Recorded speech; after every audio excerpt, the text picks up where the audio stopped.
जय हिंद दोस्त, एक बार फिर आपके अपने ही YouTube channel global research education में आपका स्वागत है।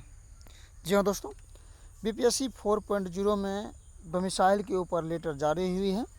इसके बारे में बताएंगे कि डोमिसाइल लेटर जारी हुई है, लेटर में लिखा हुआ क्या है, क्या डोमिसाइल सच में लगेगा या नहीं लगेगा, फिर टीआरई 4.0 कब तक में होगा, उसके बारे में भी बताएंगे। साथ ही शिक्षा विभाग का जवाब क्या आया है लेटर के माध्यम से, सारे बात करेंगे। अगर इस चैनल पर आप लोग नए हैं तो चैनल को सब्सक्राइब कर ले और ताकि आप लोग तक इस प्रकार का वीडियो का नोटिफिकेशन जा सके। चलिए, और वीडियो को लाइक भी कर दे तो अच्छा रहेगा, मोटिवेट होगा। चलिए बात करते हैं लेटर के माध्यम से। ये लेटर आप देख सकते हैं कि आरटीआई की तरफ से जो जवाब मांगा गया उसके ऊपर है। ये क्या कह रहा है कि श्री अख्तरुल ईमान माननीय सविरा सरकार के कुछ नाम से है प्राप्त तारांकित प्रश्न संख्या 64 शिक्षा के तहत है।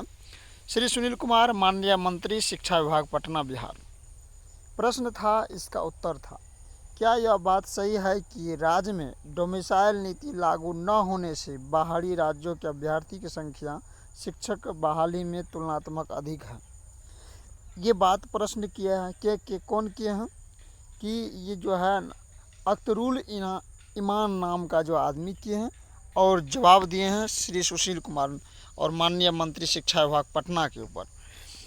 कहता है, वस्तु स्थिति यह है कि भारत के संविधान के अनुच्छेद 309 के परंतु के अधीन प्रदत्त शक्तियों का प्रयोग करते हुए बिहार राज्य विद्यालय अध्यापक नियुक्ति स्थानांतरण अनुशासित कार्रवाई एवं सेवा शर्त नियमावली 2023 में संशोधन कर नियमावली बनी गई है, जिसमें अभ्यर्थी को भारत का नागरिक हो का प्रावधान वर्तमान में किया गया है। इसका मतलब ये स्पष्ट है कि केवल भारत का नागरिक हो, बिहार के नागरिक से कोई मतलब नहीं बनता है।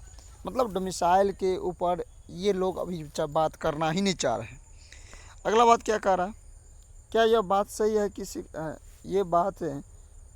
ये बात सही है कि शिक्षक बहाली में डोमिसाइल नीति लागू न होने से राज्य के युवाओं को रोजगार में जो अवसर मिलना था वो उनको न मिलकर बाहर के राज्य के युवा मिला है। ये बात एक ही बार में कह दिया है कि 2023 में जो नियमावली बना था उस नियमावली में ये बताया गया है कि अनुच्छेद 309 के तहत जो है कि विद्यार्थी भारत का नागरिक हो, वो कहीं पर भी कुछ नौकरी पा सकते हैं, आजमा सकते हैं। तो अगला है, यदि उपयुक्त खंडों के उत्तर स्वीकारात्मक हो तो शिक्षक बहाली में डोमिसाइल नीति लागू न करने का क्या औचित्य है। कार्य उक्त के आलोक में शिक्षक बहाली में डोमिसाइल नीति लागू करने का प्रस्ताव विभाग में विचाराधीन ही नहीं है। मतलब डोमिसाइल लगाने के ऊपर इन लोग का कोई इरादा ही नहीं है, तो क्या आज कहा जाए। लेकिन ये बात ये नहीं है, क्योंकि सभी राज्य डोमिसाइल लागू करते हैं, और पता नहीं कि बिहार सरकार को डोमिसाइल के ऊपर क्यों लागू करने में इन लोग को शर्म आ रही है। क्योंकि वो प्रधानमंत्री का ख्वाब देखते थे, वो ख्वाब भी ख़त्म हो चुकी है। तो युवा गांठ बांध लो, अब नहीं तो कब जागो। इसके बाद फिर अब 5 साल सोए रहोगे। बिहार को एक तरह का जो है ना रोजगार के जगह पर मजदूर बनाने को तैयार है सरकार। तो अभी से जगने का प्रयास कीजिए।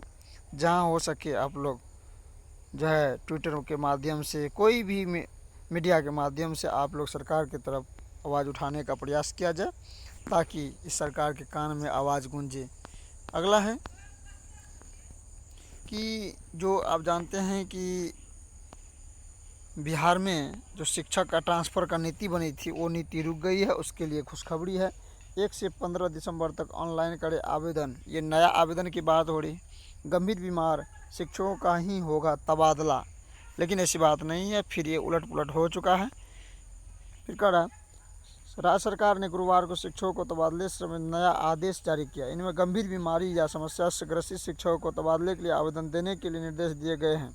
शिक्षा विभाग की ओर से जारी ताज़ा आदेश में कहा गया है कि सरकारी स्कूल में ऐसे शिक्षक जो विशेष समस्याओं, जिनमें शिक्षक खुद बीमार हो, पति पत्नी या बच्चे गंभीर बीमारी से ग्रसित हो, या फिर बीपीएससी से नियुक्त वैसे शिक्षक जिनकी तैनाती दूर दराज में हो गई हो वे 1 से 15 दिसंबर के बीच स्थानांतरण के लिए आवेदन कर सकते हैं। क्या जनरल वाले के लिए नहीं है, जो इसके पास ऐसी दिक्कत नहीं है। शिक्षा विभाग ने ऐसे शिक्षकों को कहा है कि वे ई शिक्षा कोष पर इस संदर्भ में नए सिरे से आवेदन करेंगे। पुराना आवेदन को खत्म कर दिया। विभाग अनेक आवेदन पर विचार करेगा। प्राथमिक शिक्षक निदेशक पंकज कुमार ने इस आशय का आदेश गुरुवार को जारी कर दिया। ताज़ा आदेश के संबंध में विभाग से के अपर मुख्य सचिव डॉक्टर एस सिद्धार्थ ने कहा कि विशेष समस्याग्रस्त में शिक्षक व शिक्षक माने जाएंगे जो शिक्षक बगैर बेहद गंभीर बीमार है। इनके दायरे में पति पत्नी और बच्चे गंभीर रूप से बीमार है, वे भी आते हैं। इनके लिए अलावा बीपीएससी में चयनित ऐसे शिक्षक जो बेहद दूर दराज में पदस्थ है, उनके मामलों को भी विचार के लिए लिया जाएगा। इन्हें कहा कि अभी अभ्यावेदन मांगा है, हम उस पर विचार करेंगे। विभाग उनकी समस्याओं को दूर करने पर विचार करेगा। हमारा मकसद शिक्षक को तनाव मुक्त रखने का है। यहाँ पे जनरल टीचर की बात नहीं कहे हैं, जो असहाय टीचर है, इसके बारे में स्थानांतरण की चर्चा की है। 20 नवंबर तक स्थानांतरण के लिए आए हुए 2.60 लाख शिक्षकों ने आवेदन हो गया रद्द।